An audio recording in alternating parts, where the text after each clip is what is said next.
into helping a new startup company arise out of the fertile ground here. So it's my privilege to get to welcome Bill Simmons, and he will be sharing with you more of his journey. He has joined the Agrible team, and I know he recently was in Brazil, so I hope he'll give you a bit of a global perspective as well. So let's give a round of applause for Bill Simmons.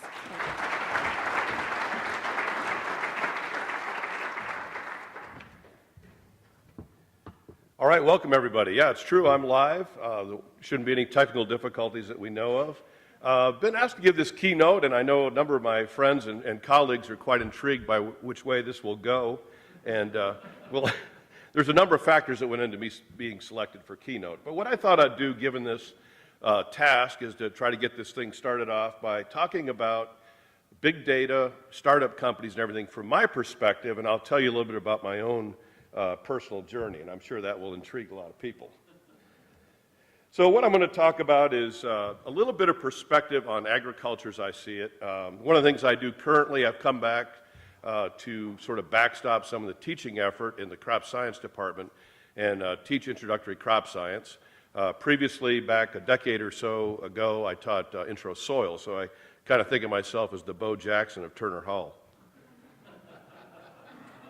Some people know about sports, that's good. Okay, so I'll talk a little bit about the way it used to be, the way it is, and the way it may be, and sort of my spot on the chart. And I think that may be of some interest to those of you in academia to see how we can fit in and help some of these startup companies and the private sector. And it turns out, I'm not kidding, there are some differences between academia and the private sector. How many of you were aware of that? Okay. So who are you? Just a quick kind of feel for the crowd here, and I know a number of you. How many folks are investors or interested in raising capital for private or public folks, okay? And I can tell a little bit by the dress code. Developers, computer folks that work in some of this innovation, okay? Very nice. Modelers, how about agronomists?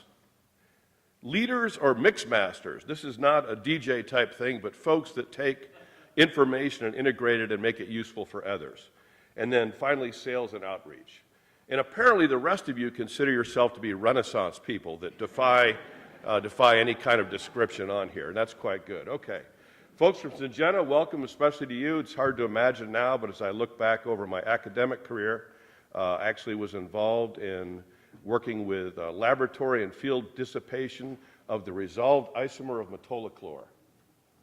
Not a dry eye at the table right now. Isn't that something? Okay. Thank you very much. Yeah. Okay. So my journey, I'll talk a little bit about my education, my academic accidental tourism, which makes a semi-interesting story, how my career has sort of unfolded, and then finally come on the downturn, and then finally lifted back up again, and late changes I made in my career, and then finally my gateway to exhilaration and ecstasy. And this will be a personal message that many of you will want to grab onto and do it for your own lives. So just a technology sort of retrospective, and this is kind of fun. When I teach intro crops, I always identify the oldest student in the class. I let them do that voluntarily, and this year his name is Billy, and he is, I believe, 29. So a lot of times I can preface things that happened in the past by saying, back when Billy and I were boys, and then address the rest of the people that are 18 to 20. But I did not use an abacus in high school. I just want to make that clear now. But I consider myself to be among the last group of humans to use a slide rule. And this really is true. As a junior in high school, circa 1971, we had a slide rule to use to do our calculations. My dad was a mechanical engineer, and as I went off to college after a year, gap year, I didn't know what it was called at the time, but I took a gap year. He said, Billy, I've got a great opportunity here. I can buy this highfalutin calculator, pictured there on the left, one of the early Texas Instruments, for $150 I can get the company discount. $150 at that time was a good week's pay, and that was able to do things like addition and multiplication. So a very valuable asset.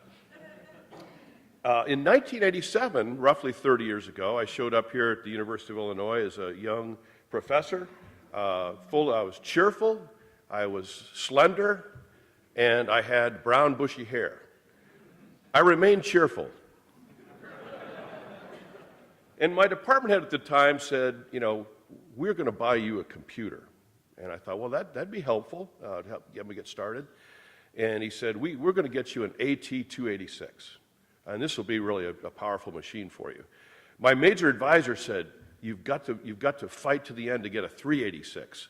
And so the department head, in a beautiful passive-aggressive way, said, we'll get you the 386 because we know you're going to be a top scientist that's going to bring in a lot of money for us. So that's the way that got set up.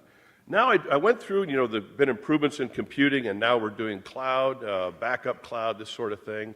And this is sort of where I taper off and defer to the people that do the tech stuff at Agrible and the university. Okay, my journey. I arrived at college a very well-rested student. My high school career, and I didn't realize at the time how much foresight I had, I didn't expend very much energy. I showed up with a completely full tank of gas when I went to college. They took me on a hope and a prayer, and against all odds I did well because I was interested in subject matter. I studied soil science and hydrology at the University of New Hampshire, and when I was a senior, someone asked, I think it was in April, they said, what are you doing next year? And I said, you know, that's a good question. This gig's over. And one of my professors said, hey, you're doing pretty well in school. You should think about grad school. I go, okay, is that good? He goes, yeah. So I applied to grad school. And I had a rigorous selection process. I found that Oregon State University had a free application. And so I floated one, and bingo, they called me up and gave me an assistantship, so out I went. Getting ready to finish that, I thought I might work for the Soil Conservation Service or something. And another professor said, hey, you're a good teacher. You ought to think about teaching. There's an instructor position at NC State. I know the guy on the search committee. I'll forward your name, and maybe you'll get a look there. So off I went. Started doing that. Someone mentioned, you know, if you have a PhD, you could be like a professor. I go, really? Okay. Would that be good? He said, yeah, try that out. So I did that, and against all odds, I floated an application here, and bingo, they took a chance on me. So I went through, and had I known at the time what the tenure requirements were when I first showed up, I would have panicked, but I was oblivious, and I just went about my work, and everything worked out okay. So I'm a professor sitting over in the NRES department, a friend over in administration calls. He goes, Simmons, I need to talk to you. Went over, I said, what's up? He goes, I'm moving up a position. I need an interim, you'd be perfect. I said, okay, sounds good.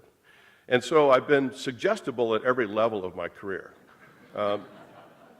The one thing I'm ever thankful for now as I go back to my high school, I had a very famous high school classmate who was also suggestible and ended up as one of Charlie Manson's girls. Her name's Linda Kasabian. So I did not hang out with her, and glad I didn't go to California. That's really dated. Okay, never mind. So I'm over in administration. I'm kind of the front man for ACES when the families come in to register their children. My job is to make sure that they think this is the best decision they've ever made in their life and make them feel welcome. And I did that for 8 or so years. And, you know, it was good. It was a good run. Worked a lot on curriculum and so forth. And I thought about making a change. This actually happened. I had a dream. And I remember my dreams if they're close enough to when I wake up. And my dream was this. I taught soils in this W109 in Turner Hall for a number of years. I happened to see the department head of crops. I said, Herman, you would not believe the dream I had last night. I just want to tell you it's kind of crazy. I pictured myself in real time teaching crop sciences in W109. And I looked at him, and he just froze, and his eyes widened. He said, are you serious? I go, well, yeah, that was my dream. He goes, yesterday, the person who teaches came in and announced their retirement. And then like a chill went down my spine, some kind of miraculous divine intervention. But I ended up doing that. It's been a blast, and I've been able to do that and do a little bit of applied research.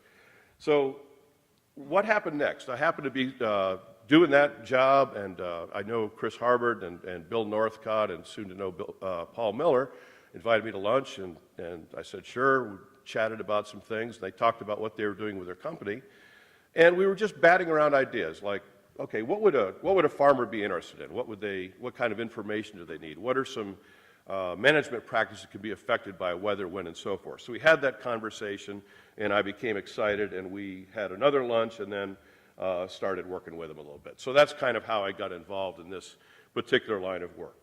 So let's talk a little bit. I want to march you through very quickly through agriculture and talk about the way it used to be, the way it more or less is today, and the way it may be in the future according to the way I see things. I'll also tell you that another training exercise that I've done over a number of years with companies, some of the big ag chem companies, have had myself and some other people come in, and they will take executives, bench scientists, biochemists, genetics folks that don't have an ag background, and we spend about 3 or 4 days doing some training for them to try to give them an idea of what's going on currently in the agricultural area. So pre-civilization, several thousand years ago, we began to get ancestor crops that people decided tasted good. The early crosses and genetics came somewhat slowly, and it's only really about probably 100 years or so, and we really started to work on hybridizing corn and really increasing that yield structure that we see today, where the yield on corn is generally going up like a couple bushels a year based on some of the innovation that is happening. Of course, we've been through times where, well, back at the turn of when the 18th and 19th century, we had no nitrogen fertilizer, and people were relying on crop rotations to provide nitrogen for some of our grass crops like corn and wheat. So with the advent of the Green Revolution, Norman Borlaug, more nitrogen fertilizer, intensified breeding efforts to make crops different shape and structure so they're more easy to harvest. A lot of these production breakthroughs have occurred over time. So there are different stages of advancement. And I will say, in my lifetime, if you go back to the 60s, 70s, do we have anybody in the group here that's over 40? I saw a couple on the way in here. But back in the day, as they say, there was a lot of value in personal, almost like artistic, physical skill that farmers had. So for instance, you could judge the quality of a farmer by driving by and seeing how straight the rows were, or where the rows with two planter runs, where they matched up. And a lot of this now is disappearing. A lot of the magic on weed control disappeared for a while with the advent of the glyphosate-tolerant crops, and now it's come back because of resistance that's developed, and there's a lot of things going on now with soil-applied herbicides. Okay, I happen to be visiting this is good retro stuff. I'm sorry these are so small, but you can perhaps see them if you look at this talk on your own computer. But I happened to be talking to a colleague in Turner Hall who had a 1982 Illinois Extension Directory on their desk. And I said, wow, that's interesting. And I started thumbing through, and my gosh, there's 130 people in there. Now we're down, and our Director of Extension, Dr. Zapar, is here, but we're down far less than that. So as time has marched on, we end up in a situation where we've got fewer and fewer people on the ground associated with the university. Concurrently, we've got private industry stepping up and other things, including technology, that are going to help do it. We used to go out and talk about, this is the way the soils formed back thousands of years ago, and, this is the kind of soil you might have in your area. The soils have all been mapped. Now we can go to Surgo and find a lot of soil properties directly that are GPS located and work with those. So that's been a change. When we said plow a field, we're talking about going in with a mold board and completely inverting that field. And as time has gone on, we've come up with less and less of this type of intensive cultivation that takes all the residue off the soil surface. I don't know if this will run. We'll go ahead and give this a try. Oh, look at this. Okay, here's old school. This may be one of the last known photos of something. Yeah, there it goes. Yeah. So I'll do that. Don't worry, I can do a skit with the same thing on something that's called a row marker. So that they're going down the field, and there's a long rod with a little disc out on it that's out by itself going down the field, cutting a little furrow. And that was how the farmers knew to come back on that and center that right over the carriage of the tractor. So you had a lot more athletic farmers at the time with incredibly developed shoulders and necks going down the field like this, trying to do a straight row. Other things that people relied on. I remember my dad, waiting up. He says, I'm going to stay up and watch the weather. And he could hear a number of lies and fake predictions with a low probability of being correct. So also looking at signs of nature, cows laying down the field, that may or may not be true, of rain coming. Birds that come out and feed before a snow. People used to know how to look at the clouds. They'd see the cold front come through, and then eventually you'd see cirrus clouds and cumulus and other things, and they would have some way of trying to predict the weather. When I was in North Carolina working on my PhD, I worked with a farmer there, and I said, Crip, what do you do? How do you figure out when to plant your corn? He goes, Bill, that's simple. He says, we got an oak tree. When that leaf is the size of a mouse's ear, that's when we plant. And, it sounds crazy, but soil warming, crop development, and natural rhythms are all actually related. So the oak leaves are going to come out when there's an accumulation of growing degree units. And that's one thing. Then people will say the run of fish or other planting is based on when the forsythia bloom or the lilacs bloom. And I'll talk a little bit about this year and how crazy things are. And then I said, well, Crip, what about cotton? He also planted cotton. He said, Bill, you go by the river, there's people fishing on the bank. If they're sitting on the white bucket, soil is too cold to plant cotton. If they're sitting directly on the ground, time to go. And you can see we're getting close here. There's two guys with bad circulation that may just eat vegetables that are still on their pails. Okay, the way it is now, GPS guidance. So now, instead of going down the field in an open cab, we've got people all cabbed up.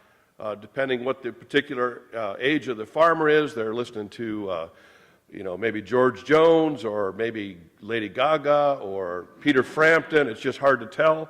But there's not much to do. There's auto steer. So you got GPS, you're coming back in the exact same line you need to be. It's actually quite simple. We've got drones. We have precision ag where we're layering these different data sets and finding out that, hey, this little pocket here needs a little more seed planted a little closer, and this area here needs more phosphorus and so forth. And we've got some early use of big data, which of course this will continue to go on. Sensors automation, I was in kind of a tech-heavy field in irrigation where people in the old days would go out and read an instrument in the ground. Now, of course, this is all linked back to phones and everything to try to make these decisions. This is a groovy thing with great music on it to show modern planting. It's kind of a combination of New Age, crystals, and Yanni. But to show you the operation now. And if we could dim the lights a little bit, that would help. If not, that's okay. Big tractor. Maybe these are the tunes that this farmer happens to be jamming in the cab right now. We're coming out, big equipment, spraying a herbicide down. And you'll see a person wanders out from the woods and is watching this. Now we're coming through with a fast finisher, getting rid of weeds, existing weeds, and incorporating the herbicide slightly. Yes, you too can get 16 hours to have the tractor.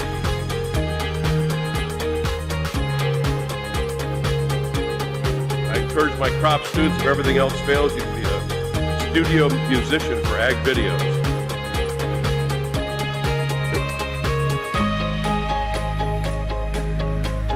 Do you think these farmers are wealthy?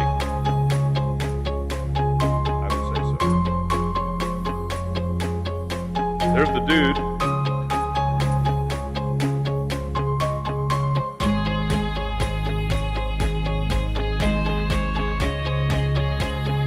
Yeah, someone broke the code there, very clever. He is the drone dude.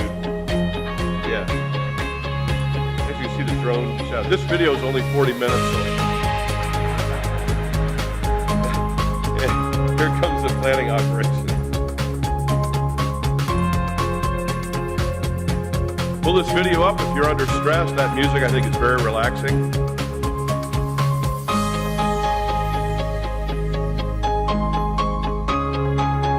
So there we have it. If you're in central or northern Illinois with good dark soils and you finish this operation, you've got a pretty good start on things. All right. Oh.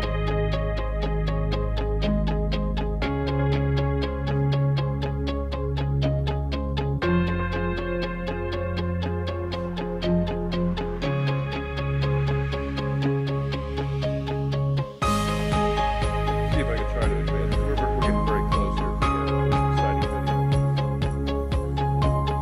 There's a look at the planting again.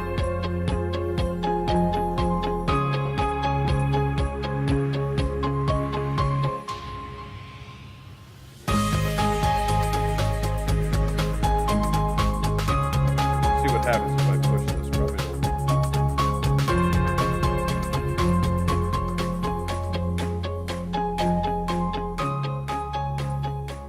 All right, drone's headed back to base. Okay. All right, so we have huge equipment. I'm aware of a farmer down in the Tuscola, Camargo area who has the two newest John Deere tractors, serial number 1 and 2, came off the line, but equipment is getting monstrous. We're hauling bigger and bigger planters. We've got GPS. We have rested tractor drivers that can sleep when they go down the field and can really get that crop put in very quickly. So the way it may be, and this is where this group is going and some of the excitement that surrounds some of the work that I'm doing with Agrible. But we could have unpersoned vehicles, tractors that drive themselves, drones. We can do more prescription farming, so we're looking at very geo-reference type precision agriculture, where you've got a little spot in the field that has a little sand pocket that may be treated completely different from the larger part of the field. And even in what appears to be a relatively homogeneous, glacial till plain field in central Illinois, there actually are some differences there. We also, remember, we have to take these different big data analyses and put them towards management practices that actually can be done by the farmer. And finally, marketing decisions. So if we have a way to kind of fast forward, look at forecasts, look at how that crop might grow and what size crop we might have, that would be very helpful in the future. So why big data? And these are sort of rhetorical questions. Do people really scout fields? And I'll have a little more discussion on that. Big data can help you if you have a spread out operation. Bigger and bigger farms, 3,000 to 4,000 acres, might have some stuff in Piatt County, Vermilion, here in Champaign. Instead of driving there in a truck, you may be able to figure out what the heck's going on there and then do your logistics to get people in the right place at the right time. And also real-time management. So if you have a herbicide, atrazine, let's say, that has to go out before the corn's, V5 or 12 inches or whatever the case may be, or a fungicide application that may have to go on at a certain growth stage, this could help you do that. And again, marketing decisions will be another use of big data.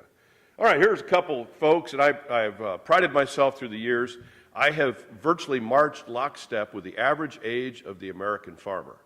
And I think I may have pulled ahead into the lead here recently, but why is that so funny?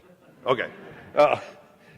I'm a tender 62, despite the hair is, it's not natural. I've made it white intentionally to get more respect.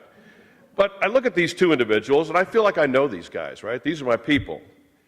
And I'm trying to assess the probability that they will think it's a good idea to march 100 feet into the standing cornfield to take a soil sample.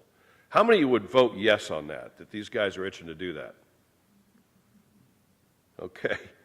Is Ken Dollenberg here yet? Okay. How many vote no? Yeah, it's not a natural consideration. Anything up to knee high is fine. So that's another reason that a lot of management that's based on sampling, if that could be replaced by big data, that'd be a pretty good thing. We've got nitrogen on corn. We've got decisions to make on that. We know how it's taken up. We know the timing of it.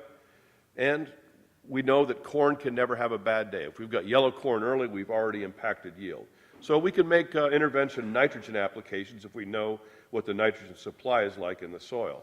We know about water uptake. Okay, if we've got irrigation, we can come in and supplement this and try to maximize the use of water. We get out into the western part of the Corn Belt or the high southern plains or the Ogallala, however it's pronounced, aquifer, Nebraska that's going down. These are all things that we need to do with big data to find out what our actual water use may be. Where is it flooding? Where are pockets that we're going to lose the crop? So these are all different things. Okay, what's happening right now? Creepy year. This is another thing that big data can help with. In terms of monitoring, for instance, how's winter wheat doing? Winter wheat in a perfect year is planted in the fall. It tillers, it goes dormant, it stays dormant. You have a slow warm-up in spring, and it finally gets going, kind of in concert with your bluegrass lawn that you have. This wheat is confused. This wheat is in trouble. If the temperature drops back down to 10 degrees, this wheat will get scalded. If it starts growing too early and it puts a head or joints and that head is inside a stem, and we get a killing frost in late April or early May, that wheat is also in trouble. And a lot of this stuff is on a circadian rhythm or on an accumulation of heat units. So the maple buds are out 50 growing degree days, which means accumulated temperature above 32. Quick word on Agrible and the way a lot of you folks are doing this data, taking large sets of public data, private data, assimilating them, trying to back them up with sensor data and perhaps crowdsourcing. And then all of these different calculations come in, and coming out the other side, you've got, business to consumer, business to business, and APIs that are developed based on all this data. So there are a lot of different ways this can work in terms of sorting through big data. Agrible has something called tractor time, so they're taking the soils data, the weather data, meshing those together and trying to do a real-time soil water analysis that would let a producer know if you're sitting down here in one of these green days and the prospective situation is a lot of rainfall coming, you're going to try to speed up your planting operation to get in before that heavy rain comes. Here are some other things they can do, looking at big data around the globe, whether it be temperature or rainfall, changes over time. Look at areas that are wet or dry over a certain period of time, again, around the world using different networks. Here would be an example, this pulsating thing of temperature. We can also do moisture.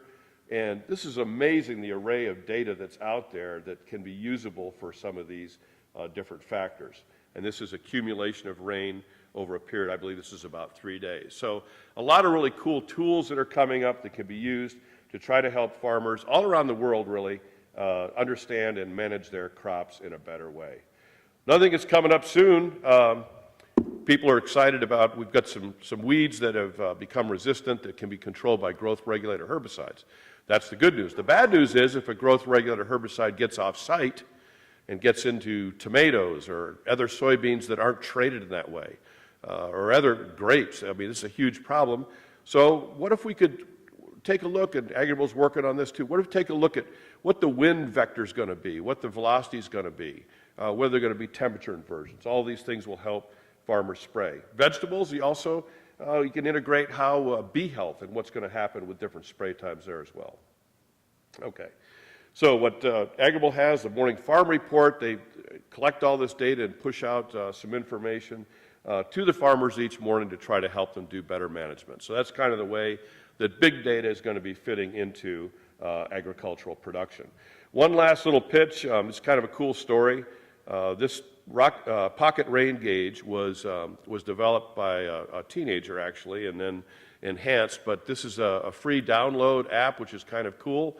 I went to Chicago, 2 years ago, before they have a baseball team up there. What's the name of it again? It's a bear-like creature. Anyway, I was by myself, it was a night game, and I thought to myself, I don't want to be trying to drive out of Chicago at 10:30, so I took the train. There had been a huge rain the day before, and I hit the pocket rain gauge GPS. I was going on the train, and about every 10, 15 miles and trying to correlate it with big ponds and puddles out there. It's kind of interesting. So this is a way that they can do crowdsourcing by looking at that rainfall information that comes back. So what's my spot on the chart? And this, I encourage all of you to find your spot and where you can interact. I'm in touch with agronomy. I can think of things that would help, could be helped by harnessing big data sets and communicate with people with other skills within the company, within Agrible. So I can talk to someone that I don't know everything they don't know everything I know, but we can come together and get some synergy. So trying to envision opportunities and envision applications of this big data on real-time decisions that farmers are making, not only in Illinois, but throughout the Midwest and, in fact, the world. And in summary, let me try to leave you with these thoughts. Try to develop some kind of expertise synergy. This has been one of the things that's been most exciting for me to work with Agrible. Got some great colleagues in Turner Hall. Some of them have been working on similar topics for the last 30 years, so there's not like a rapid bunch of updates that are coming. And they have like a very specific knowledge set. But I also encourage you to learn sort of the fringes of other areas. So when I went in, I didn't know anything about startup companies, acquiring capital, very little about computer, cloud, that sort of stuff, but try to learn just enough that I could communicate with other people that are working there. and help with decision support. And then finally, I'd like to leave you with this thought. I'm very closely connected with the College of Engineering. How many people knew that? Very closely connected. You know why? Because I'm the across-the-street neighbor of Andreas Kangelaris for 17 years. And he has to get his paper out of the tube, and I do too, so we have a lot of synergy there in the middle of the road. But he should be the head of the Chamber of Commerce. But he brings a point up which is so true. The University of Illinois and the Champaign-Urbana area are just packed with talent, concentration of highly educated people, and when you get all these folks together in a room talking, just some great things can happen. So that's my message of hope and inspiration for you. Let's have a great conference, and thanks for your attention.